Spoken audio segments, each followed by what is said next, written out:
Bienvenidos a Parlamento Abierto, el espacio donde compartimos la crónica del quehacer legislativo de las y los diputados de México, que en sesión ordinaria del martes 3 de octubre compartieron sus reflexiones sobre el significado histórico hoy de los acontecimientos en la Plaza de las Tres Culturas en Tlatelolco hace 55 años. Aquí también se hizo eco de la consigna 2 de octubre no se olvida. Porque sin memoria no puede haber reparación ni justicia, afirmó el diputado de la bancada de Morena, Julio César Moreno Rivera, al advertir que lo que no se verbaliza y no se documenta no se reconoce, tampoco puede existir. Por el PAN, el diputado Javier González Cepeda expuso que el recordatorio de esos acontecimientos marcados por el uso de la fuerza de las calles y el abuso del poder debe confirmar la apuesta de las y los mexicanos por la vida democrática, lo cual implica el rechazo a cualquier intento de regresión autoritaria. Del PRI, el diputado Augusto Gómez Villanueva habló de la lección que dejó esa tragedia. La testarudez y la falta de comunicación son riesgos para la paz del país, por lo que la política debe ser entendida como continuación de la guerra por otros medios. Del Partido Verde Ecologista, Cristian Joaquín Sánchez sostuvo que el homenaje a los jóvenes asesinados y reprimidos debe ser la condena a toda forma violenta de coartar la libertad de expresión, el derecho a la propuesta y la exigencia del respeto a los derechos. María Rosete Sánchez, del Partido del Trabajo, se refirió a la importancia de reconocer que hubo jóvenes que dieron vida por alzar la voz ante un régimen autoritario. En el mismo sentido, por Movimiento Ciudadano, el diputado Rogelio Samperio dijo que fue la juventud la que dio la cara cuando en México no había democracia. Por el PRD, el diputado Marcelino Castañeda planteó que esta efeméride debe servir para exigir atención a las desapariciones en el México de hoy. Fue también una sesión en la que la presidenta de la mesa directiva, diputada Marcela Guerra Castillo, hizo un pronunciamiento con motivo del Día Internacional de la No Violencia, que se conmemora el 2 de octubre, en honor a Mahatma Gandhi, destacando la necesidad que los individuos, comunidades y países encuentren soluciones a sus conflictos de manera pacífica a través del diálogo y la comprensión mutua. Hubo además presentación de 18 iniciativas de reformas en materias diversas. Vamos a la reseña de esas propuestas. En la sesión ordinaria del 3 de octubre de 2023, diputadas y diputados de todos los grupos parlamentarios presentaron iniciativas en temas de educación media superior, empresas internacionales, concepto de resiliencia, días nacionales, entre muchos temas más.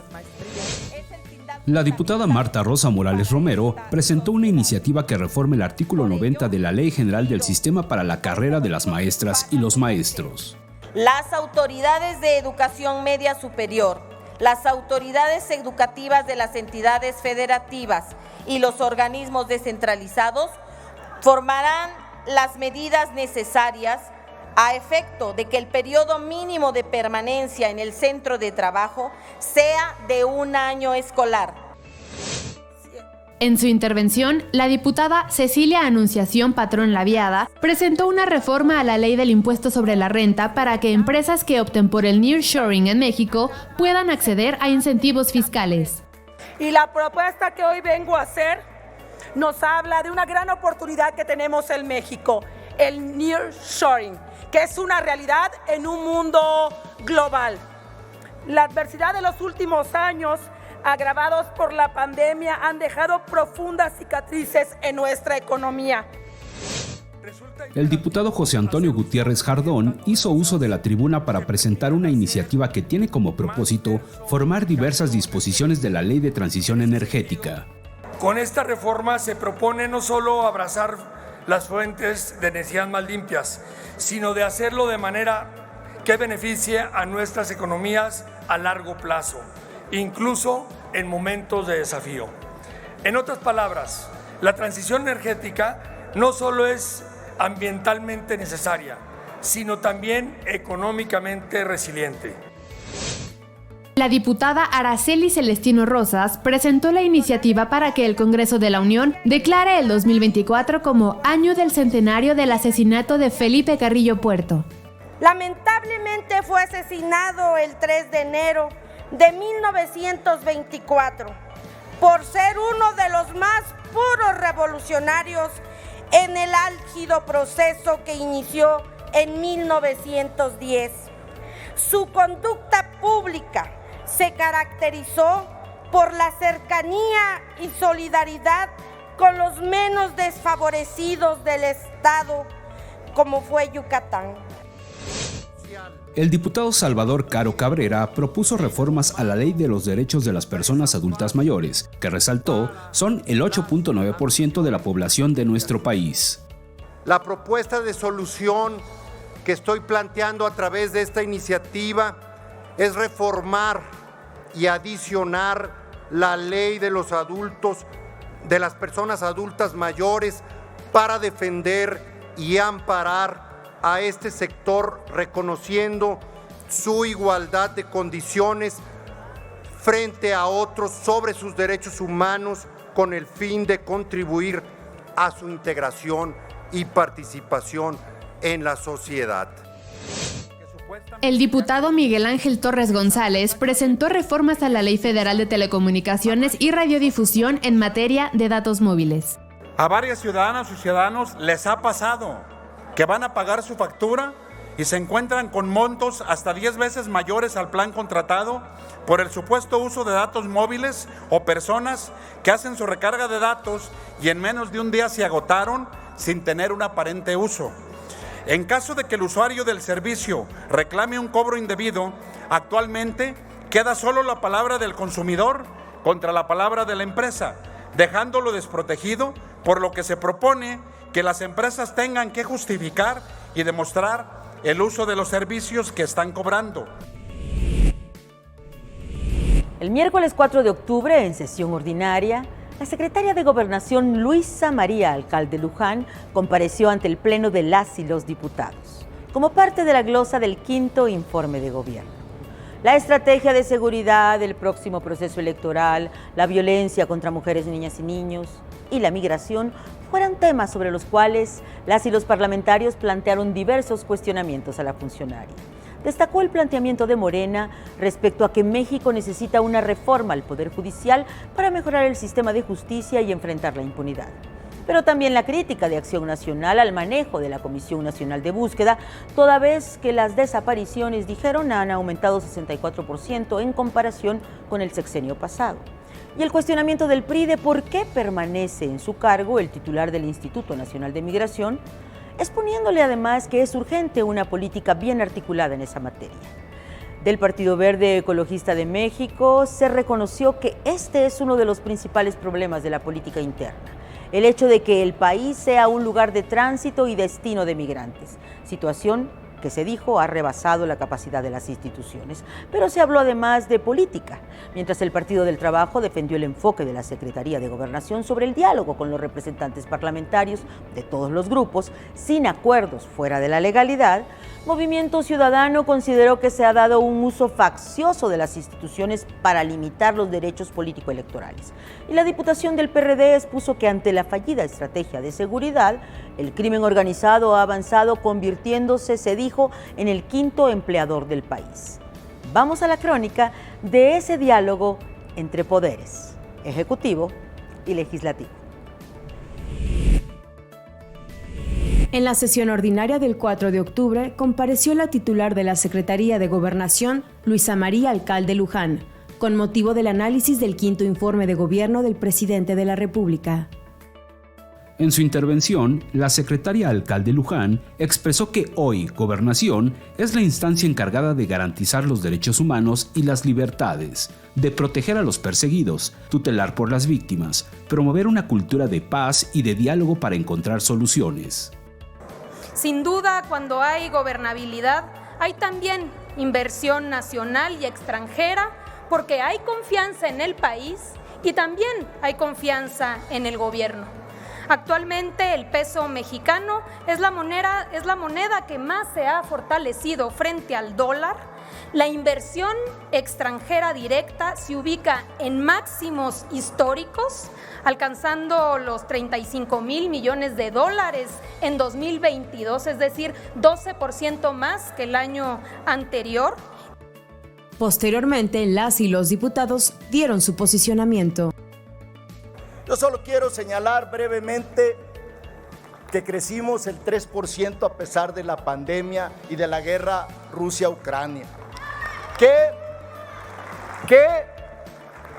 Nosotros vamos a tener una inversión extranjera de 58,000 millones de dólares. A su secretaría le corresponde la conducción de la política interior para generar gobernabilidad, conciliar y propiciar diálogo con los actores políticos y de la sociedad civil. Por eso nosotros no permitiremos que con descalificaciones y actitudes autoritarias se destruyan las instituciones. Sin duda es de muy alta la responsabilidad que usted ostenta. Usted, como exponente de la nueva generación y como mujer, está doblemente obligada a la eficiencia en su cargo. Estoy seguro de que realiza todo su empeño, pero ayudaría que el diálogo con todos los demás actores de la vida pública de México le permita enriquecer propuestas. Uno de los compromisos primordiales establecidos por el presidente de la República desde el inicio de su gestión fue trabajar en la construcción y mantenimiento del Estado de Derecho. En ese sentido, se han fortalecido los mecanismos de cooperación entre los poderes ejecutivos y legislativo, con el propósito de contribuir a la consolidación de la gobernabilidad democrática. Mi patria está herida y sufre porque es verdad que estamos en medio de una guerra, y de una guerra muy triste porque es una guerra contra nosotros mismos, es una guerra contra nuestra población, es una guerra contra nuestros jóvenes. Y aquí es donde debemos de regresar los ojos al pasado porque estamos pasando situaciones muy parecidas. Movimiento Ciudadano perdió a 3 candidatos en el proceso electoral del 2021. Ha sido el proceso más violento de la historia de México. En ese proceso se asesinaron a 91 personas y a 36 candidatas y candidatos. A nosotros nos mataron, a mi amigo Abel Murrieta en Cajeme, Sonora, a Alma Barragán en Moroleón, Guanajuato, y a René Tobar en Cazones, Veracruz. Hoy tenemos la descomposición más grande de nuestro país, la crisis de violencia, y aún falta un año. Ya no hay que culpar al pasado. Acepten que no pudieron, que la silla presidencial le quedó grande a Andrés Manuel López Obrador. Tan grande que Estados Unidos tiene que enviar a altos funcionarios a resolver problemas en nuestro país. Las comisiones legislativas avanzan en la aprobación de dictámenes que serán sometidos al Pleno de las y los diputados. Es el caso del proyecto de decreto aprobado este martes 3 de octubre en la Comisión de Educación para reformar y adicionar diversas disposiciones de la Ley General de Educación, a fin de garantizar, entre otras cosas, la participación de las comunidades afromexicanas y la contribución de las personas con discapacidad en la construcción de los modelos educativos. Son varias las modificaciones que este dictamen contiene. Promover, por ejemplo, la formación científica en formatos accesibles para niñas, niños, adolescentes y jóvenes. Esta reunión permitió ventilar preocupaciones comunitarias y sectoriales en el tema educativo por parte de las y los legisladores. Por ejemplo, promover el crecimiento sostenido del presupuesto de egresos de la Federación y vigilar su aplicación para dar prioridad en la asignación de los recursos a las escuelas de comunidades de alta y muy alta marginación que no tienen drenaje ni acceso a la red de agua potable, para lo cual se propusieron saber cuántas son y dónde se encuentran. Se habló también de casos concretos que presentan graves rezagos, planteles de educación preescolar indígena e inmuebles dañados por los sismos de 2017 en Puebla y las 115 preparatorias populares en los municipios más alejados de Guerrero, donde trabajan 1,100 profesores que laboran sin prestaciones de ley. Y se insistió por parte de los representantes de la oposición en buscar que comparezca ante el Pleno de la Cámara de Diputados la titular de la Secretaría de Educación Pública. Vamos a la crónica de esa comisión. La Comisión de Educación se reunió el 4 de octubre para aprobar el dictamen con proyecto de decreto que reforma y adiciona diversas disposiciones de la Ley General de Educación en materia de homologación y claridad de la ley. El dictamen incluye en el artículo 14 la participación de las comunidades afromexicanas y promover la contribución de las personas con discapacidad en la construcción de los modelos educativos. También en los artículos 22, 23 y 30, fracción 12ª, se propone agregar los términos de educación inicial y de lengua de señas mexicana, entre otras modificaciones. Se pretende homologar obligaciones y mandatos constitucionales de dicha ley, ya que cada reforma busca claridad para la aplicación de la norma en materia educativa, lo que se traduce en seguridad jurídica para todas y todos los habitantes de la nación. En el apartado de Asuntos Generales, las y los diputados hicieron uso de la palabra. Que se está poco a poco debilitando esta importante misión, grupo de especialistas que llegan a las comunidades con alta marginación y pobreza a promover el arte, a promover la cultura, a reforzar los conocimientos, a hacer todo un trabajo integral de educación para adultos, jóvenes, niños, en un ambiente de mucha participación en las comunidades. Quiero decirles que 100 años no es cualquier cosa.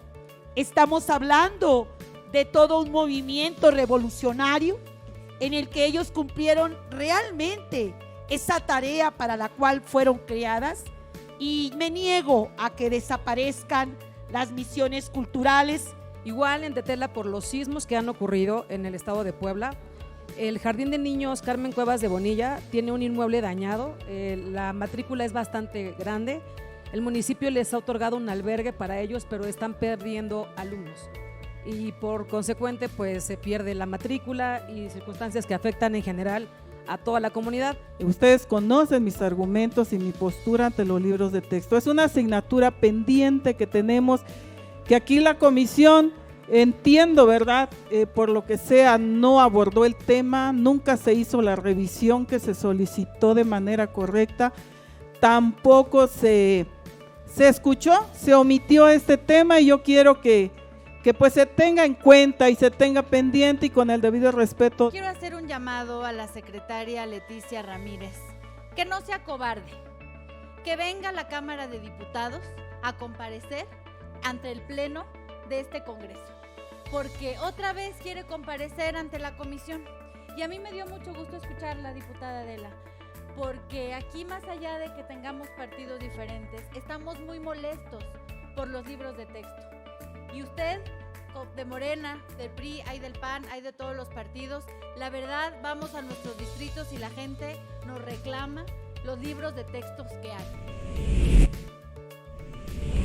La discusión del paquete económico para 2024 propuesto por el Ejecutivo Federal es un proceso en marcha. Este miércoles 4 de octubre, la Comisión de Presupuesto instaló el primer grupo de trabajo de los 6 que funcionarán para analizar el proyecto de egresos de la Federación del próximo año, también conocido entre las y los diputados como el PEF.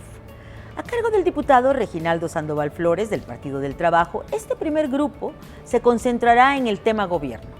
Los otros grupos temáticos serán para revisar a detalle desarrollo económico, desarrollo social, gasto federalizado, presupuesto con perspectiva de género y presupuesto con perspectiva de desarrollo sostenible. El grupo ya instalado analizará asuntos financieros y hacendarios, así como los relacionados con el presupuesto para justicia, relaciones exteriores y seguridad nacional. Rubros a los que la propuesta gubernamental asigna para 2024 un total de 563.673 millones de pesos. Las y los diputados que trabajarán en el grupo podrán proponer reasignaciones, después de escuchar inquietudes de todas las personas e instituciones relacionadas con ese presupuesto.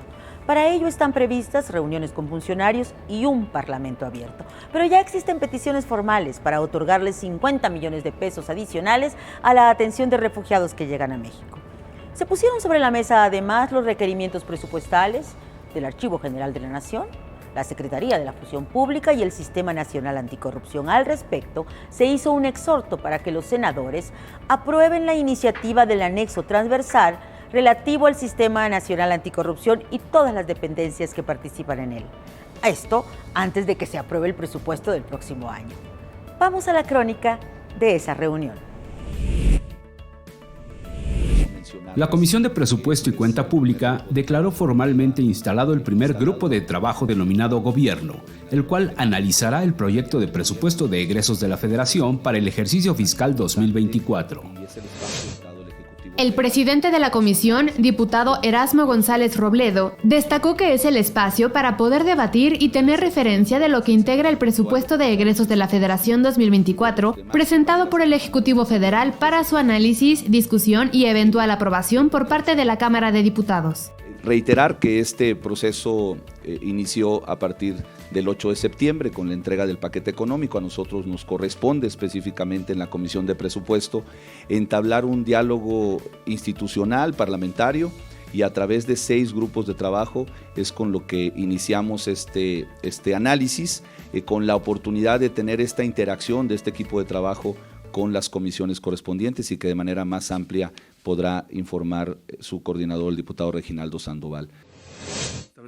En su intervención, el coordinador del grupo, diputado Reginaldo Sandoval Flores, presentó su propuesta de plan de trabajo y destacó que tendrán reuniones con funcionarios, así como una mesa de diálogo con formato de parlamento abierto. Quisiera comenzar recordando que el Grupo Funcional Gobierno del presupuesto de nuestro país comprende todas aquellas actividades y acciones de la gestión gubernamental, tales como los asuntos de orden público, los asuntos financieros y hacendarios, la coordinación de la política de gobierno, la justicia, la legislación, las relaciones exteriores y la seguridad nacional, y debo de agregar un área más que son los organismos con autonomía constitucional. La diputada Rosa María González Azcárraga, presidenta de la Comisión de Asuntos Migratorios, expresó su preocupación con respecto al presupuesto en materia migratoria. Este año el presupuesto para la Comisión de Atención a Refugiados es no solamente, el año pasado fue 2.5 millones de pesos al año, lo cual no sirven para nada, cuando hay más de 100,000 solicitudes. El año pasado en este Parlamento abierto tuvimos la presencia de Andrés Ramírez, que es el titular de Comar, solicitando 50 millones de pesos al año, que no me parece nada para el presupuesto, y que hay una problemática real e importante de solicitudes de refugiados, y no solamente el tema migratorio, sino también de solicitudes de refugiados. El diputado Juan Carlos Romero Hicks, presidente de la Comisión de Transparencia y Anticorrupción, señaló que tienen el gran reto de ver cómo están las prioridades, posibilidades, combinaciones y el buen oficio político. Sugiero respetuosamente lo siguiente: de esta lista de temas, pues hay subtemas, y creo que hay que darle vista a los órganos autónomos, simplemente por el respeto de la colaboración republicana, y hay una serie de organismos que se pueden tratar de diferente forma y que inciden en la comisión de nosotros, ejemplo, el Archivo General de la Nación, ejemplo, la Secretaría de la Función Pública, ejemplo, el Sistema Nacional Anticorrupción. El diputado Juan Ramiro Robledo Ruiz, presidente de la Comisión de Puntos Constitucionales, consideró que la aprobación del presupuesto es la facultad más importante que tiene la Cámara de Diputados. Yo quisiera que discutiéramos a ver si podemos lograr que quede en la cabeza de todos que ningún diputado puede negarse a votar en lo general el presupuesto, porque el voto en lo general significa votar porque no haya la ley que se está votando. El voto en lo particular sí puede modificar el contenido de ese dictamen, pero votar en lo general significa exactamente votar la obligación constitucional primaria que tiene un legislador en México. Gracias por acompañarnos en esta emisión semanal de Parlamento Abierto, el espacio donde compartimos la crónica del quehacer legislativo de las y los diputados de México. Hasta la próxima.